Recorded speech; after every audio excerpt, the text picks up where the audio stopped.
Auzubillahi minasyaitonirrajim. Bismillahirrahmanirrahim. Assalamualaikum warahmatullahi wabarakatuh. Beberapa waktu yang lalu, kalau teman-teman masih ingat, ketika saya pernah ngisi di sini, saya sampaikan bahwa saya tidak pernah menemukan pada tahun-tahun ini fitnah yang lebih besar mengancam Islam dibandingkan tahun-tahun ini. Ini memang perasaan saya ataupun mungkin cuma pemikiran saya saja. Tapi ini yang saya rasakan. Saya tidak pernah menemukan fitnah lebih besar pada agama kecuali tahun-tahun terakhir ini. Tapi tentunya juga tidak pernah menemukan potensi lebih besar untuk mendakwakan Islam dibandingkan tahun-tahun ini. Jadi orang baik tambah banyak, di sisi lain orang jahat pun tambah banyak dan tambah kuat. Maka ini ada sedikit cerita, kisah ini tentang Ja'far bin Abu Thalib. Ja'far bin Abu Thalib ini adalah seseorang yang dinamai oleh para sejarawan sebagai orang yang punya dua sayap. Karena nanti kisahnya setelah meninggal, ketika di perang Mu'tah atau Mut'ah? Mu'tah ya, kalau Mu'tah itu haram. Nah, jadi ketika di perang Mu'tah itu beliau kemudian kehilangan dua tangannya dan Allah gantikan dengan dua sayap di surganya Allah. Tapi ada kisah yang sebelumnya mendahului adalah tatkala beliau hijrah dari Makkah, tatkala agama Islam ini disiksa, menemui banyak penyiksaan, beliau hijrah ke Habasyah. Dan pada saat itu orang-orang ketika hijrah ke Habasyah, ketika orang muslim hijrah ke Habasyah, ini tetap aja orang-orang Quraisy ini ngejar. Jadi teman-teman sekalian, kalau zaman sekarang ada kata-kata nyinyir begini, kalau lu mau nerapin syariat Islam, pergi aja dari Indonesia. Pergi aja dari Indonesia, nggak usah di Indonesia. Cari pulau satu, terapin syariat Islam di sana.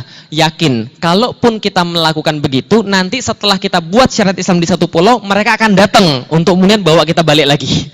Karena ini sudah disampaikan oleh Sirah Nabawiyah. Dan sirah ini bukan sekadar cerita, karena pasti akan berulang. Gitu loh. Nah, maka kisahnya adalah Rasulullah SAW tatkala memulai dakwah, orang Quraisy nggak peduli. Lah kenapa? Allah, ini cuma orang-orang bodoh doang kok. Ini cuma anak-anak muda doang kok. Mereka cuma ngoceh aja. Tenang, nggak akan ada yang ngikutin kok. Muhammad juga nggak akan ada yang ngikutin. Mereka pasti masih taat sama orang tua mereka. Dibiarin aja. Setahun, 2 tahun, 3 tahun Rasul dibiarin. 3 tahun pertama, Quraisy tahu Muhammad itu dapat Al-Quran. Quraisy tahu Nabi Muhammad menyebarkan satu agama baru, tapi mereka nggak peduli, mereka anggap remeh. Allah paling cuma 2 orang, 3 orang, Allah paling cuma 10 orang, 20 orang, Allah paling cuma puluhan orang, udah nggak apa-apa, biarin aja dia ngomong, paling belum berbahaya. Tapi memasuki tahun 4 kenabian, dan ketika tahun 4 kenabian ini hampir usai, maka orang-orang Quraisy baru mulai merasa terancam dan baru mulai melakukan aktivitas-aktivitas tatkala mereka sudah berkumpul di Darun Nadwah. Tatkala mereka berkumpul di Darun Nadwah, maka mereka menjuluki Rasulullah. Apa julukan yang paling bagus untuk Rasulullah? Bagaimana supaya orang-orang yang baru tidak menerima agama Muhammad? Dan bagaimana caranya agar yang sudah menerima agama Muhammad meninggalkan agama Muhammad? Kalau dia tidak mau meninggalkan agama Muhammad, gimana cara kita paksa agar mereka meninggalkan agamanya Muhammad? Maka penyiksaan-penyiksaan terjadi. Di situ kemudian Bilal ditimpa batu. Di situ kemudian sahabat-sahabat ada yang kemudian disisir kepalanya hidup-hidup dengan sisir dari besi yang sudah dipanaskan. Di situ kemudian orang-orang kemudian dicemeti hidup-hidup sampai mati dan sebagainya. Ini penyiksaan-penyiksaan terhadap Islam. Tatkala penyiksaan ini sudah terjadi, maka Rasulullah mengizinkan para sahabat untuk berhijrah, dan hijrah yang dipilih oleh Rasulullah adalah ke negerinya Habasyah. Karena di situ ada seorang raja yang adil dalam pandangan manusia, albir dalam pandangan umum, kebaikan dalam umum, adil, dan dia tidak pernah menzolimi siapapun, kata Rasulullah. Maka tatkala para sahabat itu hijrah ke Habasyah, hijrahnya 2 kali. Dan hijrah yang kedua ini, oh luar biasa, nanti sampai Isya, ternyata 5 menit lagi Isya, ini nggak kebaca ini kayak jadi. Tapi nggak apa-apa, saya coba maksimalkan. Nah, jadi ketika sudah hijrah yang kedua ke Habasyah ini ada sekitar 85 orang laki-laki dan sekitar 12 orang wanita. Tatkala itu mereka bahkan nyusul ke Habasyah untuk biar orang-orang muslim ini kembali. Jadi kalau mereka bilang, udah jangan cari Indonesia, cari aja selain Indonesia. Yakin kalau kita buat begitu pun nanti mereka akan cari kita lagi. Cari orang-orang yang pengen menegakkan syariat Allah lagi untuk mengembalikan pada mereka. Nah, ketika diutus dari orang Quraisy ini, diutus 2 orang yang sangat luar biasa dari segi negosiasi. Yang pertama adalah Amr bin As, yang kedua adalah Abdullah bin Abi Rabi'ah. Abdullah bin Abi Rabi'ah dan Amr bin As ini adalah terkenal sebagai pembicara-pembicara Quraisy. Khususnya Amr bin As yang waktu itu belum masuk Islam, julukannya pada saat itu adalah Fataul Arab.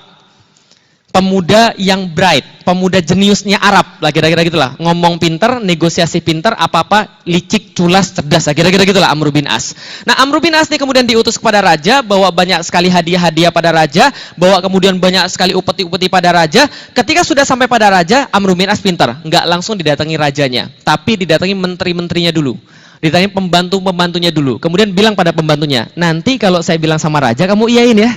Lah kenapa? Lah ini kan saya sudah bawa makanan buat kamu. Lah ini kan saya sudah bawa upeti buat kamu. Nanti kalau saya ngomong apapun kamu iyain ya. Oke. Setelah itu kemudian datang pada Najas, ini yang dia sampaikan. Coba dengar baik-baik apa yang dia sampaikan dan coba aktualisasikan pada zaman sekarang. Lalu kemudian datanglah Amr bin As, lalu kemudian dia berkata pada raja, sebentar, hilang. Tinggal 5 menit sih, jadi nggak konsen sih. Oh, subuh masih lama ya, serius nih. Nih, Ayyuhal Malak, Ayyuhal Malik. Ini enaknya ada guru tuh begitu. Ayyuhal Malik, wahai raja, innahu qad dawu illa biladika minna ghulamana sufaha. Perhatikan. Sesungguhnya wahai raja, telah datang kepada negerimu ini, telah lari kepada negerimu ini sekelompok pemuda bodoh. Persis nggak seperti yang dituduhkan? Ini orang-orang bodoh. Pesantren nggak pernah, gitu kan ya, belajar Islam nggak pernah, gelar nggak ada, gelarnya apa? SP, sarjana pertanian, gitu kan ya. Telah datang ke negeri kalian ini adalah sekelompok pemuda-pemuda yang bodoh. Gulamana sufaha, sekelompok pemuda kami dari orang-orang bodoh. Walam yadkhulu fid dinika waja'u bidini ibtida'u. Mereka tidak masuk ke dalam agama wahai paduka. Tapi mereka buat agama yang baru. Jadi mereka ini aneh. Kenapa? Fariku bidini qaumihim. Mereka berpisah dari agama kaum mereka. Wala yadkhulu fidinik. Dan mereka tidak masuk ke dalam negerimu. Nah, ini mulai kemudian fitnah-fitnahnya ditebar. Mulai kemudian propagandanya ditebar. Mereka ini orang aneh. Kelompok-kelompok aneh ini. Pemuda-pemuda bodoh ini ngapain? Mereka berpisah dari agama nenek moyang kami. Nggak mau hidup dengan cara nenek moyang kami. Dan juga nggak mau masuk ke agamamu. Mereka malah buat-buat yang baru. Mereka malah buat-buat yang aneh-aneh. La na'rifuhu nahnu wala ant. Kami tidak pernah kenal agama kayak gitu, kamu pun tidak tahu agama kayak gitu. Wa qad ba'athna ilaika fihim asyrafu qaumihim min abaihim wa amamamihim wa asyairihim litaraddahum ilaihim. Maka telah mengutus kami sekelompok orang-orang mulia dari bapak-bapak mereka, dari paman-paman mereka, dari keluarga-keluarga mereka, agar engkau bersedia mengembalikan mereka kepada kami. Jadi mereka bawa-bawa nama-nama orang-orang tua zaman dulu. Ini mereka ini diutus, mereka ini punya bapak-bapak yang lebih mulia. Nah, maka mereka mengutus kami agar engkau mengembalikan mereka kepada kami.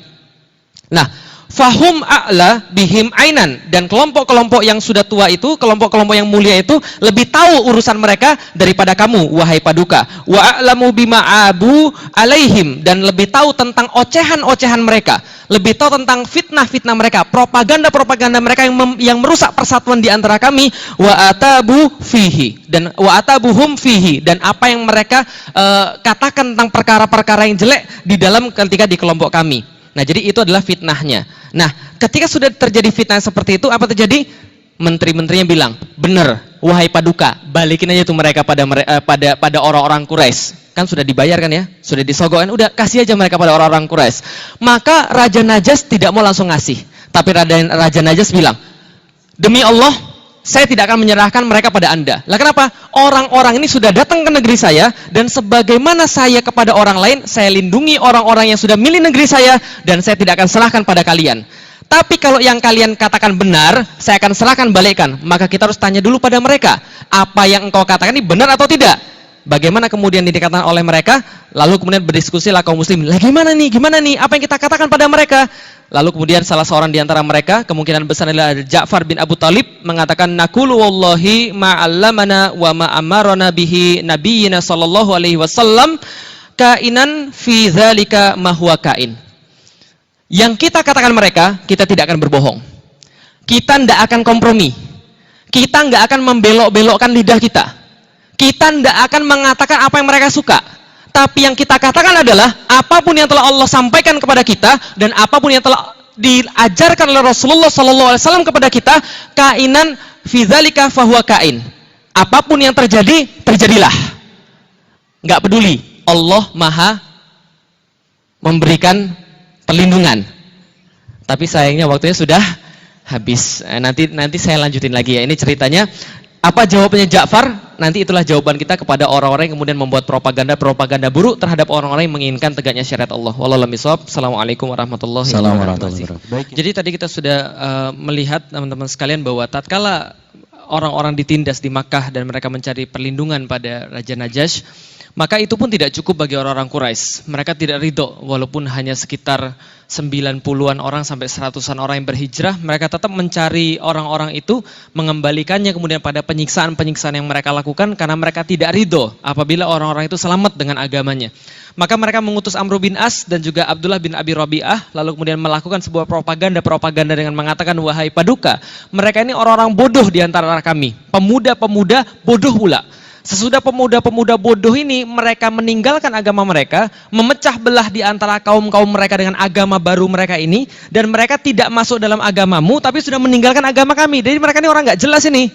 Nah, orang-orang nggak jelas ini, wahai Paduka, kami diutus oleh bapak-bapak mereka, paman-paman mereka, keluarga-keluarga mereka untuk mengembalikan mereka kepada kami. Maka itu permintaan daripada Amr bin As. Maka ketika sudah dikonsultasikan siapa yang hendak menjawab ini, maka Ja'far bin Abu Thalib maju untuk menjawab. Lalu kemudian berkata tadi bahwa dia tidak akan berkata basa-basi, dia tidak akan berkata kompromi, tapi tentu saja Ja'far bin Abu Thalib ini adalah seorang pemuda yang sangat jenius.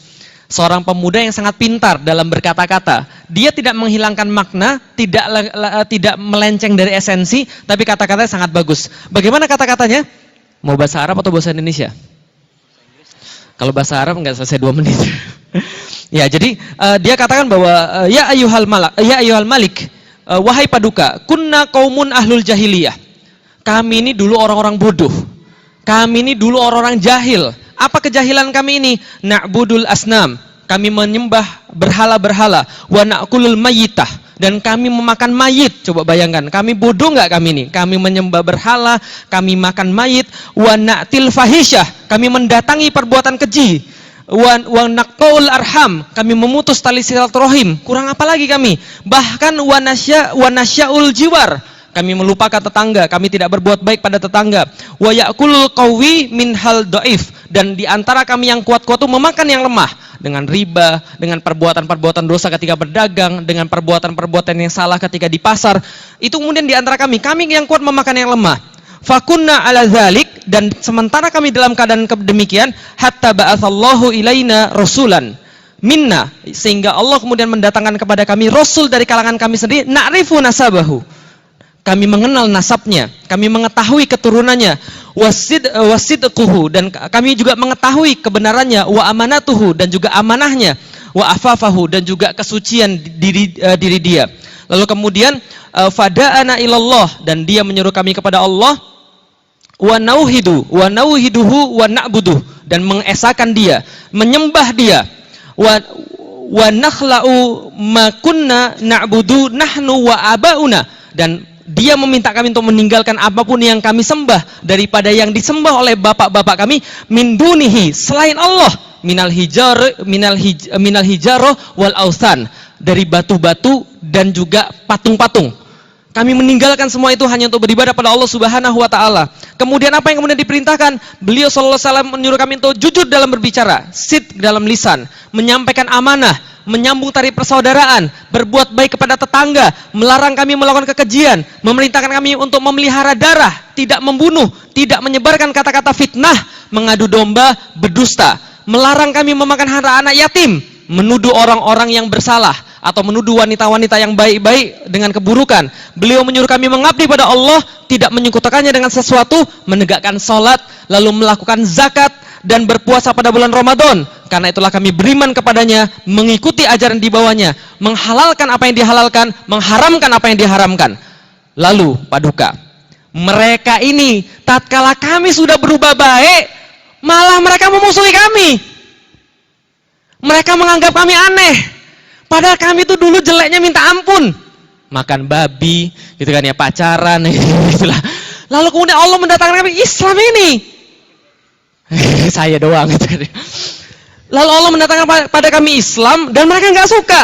Lalu kaum kami musuh kami, wahai paduka. Mereka menyiksa kami dengan sewenang-wenang, mengembalikan kami kepada kebodohan, menyuruh kami menyembah terhadap berhala. Ketika kami sudah tidak tahan dizolimi, ditekan dan ditindas dan dihalang-halangi dalam beragama, kami lari dari negeri Tuhan. Di antara negeri-negeri lain, kami tidak pilih negeri-negeri itu, kami pilih negeri Tuhan. Karena kami tahu Tuhan inilah yang akan mengutamakan keadilan dan kami bernaung di bawah perlindungan Tuhan. Maka kemudian Raja Najis menjawab, apa ada padamu suhuf dari Tuhanmu? Apa ada padamu Quran daripada Tuhanmu? Ja'far bin Abi Thalib lalu kemudian berkata, ada. Bacakan kepada saya. Dibacakanlah Al-Quran. Ini luar biasa Al-Quran. Kaf ha ya ain sad zikru rahmati rabbika abdahu Zakaria idnada rabbahu nidaan khafiyya qala rabbi inni wahanal azmu minni wasta'ala ra'su syaiba wa lam akum bidu'aika rabbi syakiyya. Seterusnya sampai kata-kata dzalika Isa ibnu Maryam qaulal haqqil ladzi fihi yamtarun. Setelah dibaca itu mendadak Ja'far baca itu nunduk. Ketika dia angkat kepalanya, itu Raja Najas jenggotnya sudah basah oleh air mata. Basah oleh air mata. Seluruh menteri-menteri yang tadi membela orang-orang itu semua basah musaf-musafnya itu. Lalu kemudian dia berkata, ini orang baca sesuatu yang sama dari miskat yang dibawa oleh Isa ibnu Maryam. Pergi kalian berdua. Amr bin As, Abdullah bin Abi Rabi'ah pergi. Sebelum pergi Amr bin As ngancem, besok lihat nanti, nggak nyerah. Orang jenius. Besok lihat nanti. Saya akan sampaikan pada paduka sesuatu yang pasti buat kalian mati semua. Apa yang disampaikan? Besok disampaikan. Paduka, ini ada pembelaan yang kedua, ada tuntutan yang kedua. Coba tanya mereka, apa yang mereka katakan tentang Isa ibnu Maryam? Qaulan azima. Sebuah perkataan yang besar wahai paduka. Sebuah perkataan yang pasti menghina agama Anda. Lalu paduka bilang lagi, panggil orang-orang muslim. Orang muslim rapat lagi, siapa yang kita pakai? Ja'far bin Abi Thalib. Lalu apa yang kita mau ngomongin? Ya sudah, yang terjadi maka terjadilah. Kita tidak akan ngomong kecuali apa yang diperintahkan oleh Allah Subhanahu wa taala dan apa yang diajarkan oleh nabi kita. Enggak meleset satupun. Lalu ditanya, bagaimana perkataan kalian tentang Isa ibnu Maryam?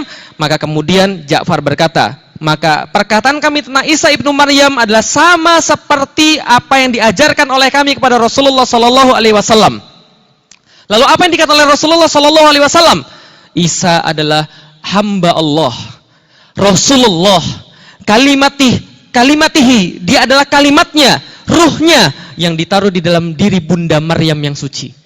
Setelah itu terjadi, maka sekali lagi dia menangis. Lalu kemudian Raja Najas mengatakan, seandainya gunung-gunung diubah jadi emas, diberikan kepadaku untuk menzolimi kalian, maka aku tidak akan terima satupun. Maka selama kalian masih berada di dalam tanah kami, siapa yang menghina kalian berarti menghina aku dan mereka akan dihukum.